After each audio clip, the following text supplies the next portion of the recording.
శంభు ప్రియా జగతికి మూలం నీవమ్మా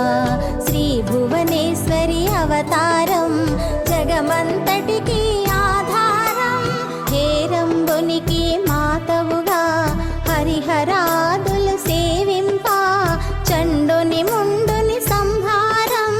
చాముండేశ్వరి అవతారం పద్మరేకుల కాంతులతో బాలా త్రిపుర సుందరిగా హంసవాహన రూపిణిగా వేదమాతవై వచ్చితివి శ్వేత వస్త్రము ధరించి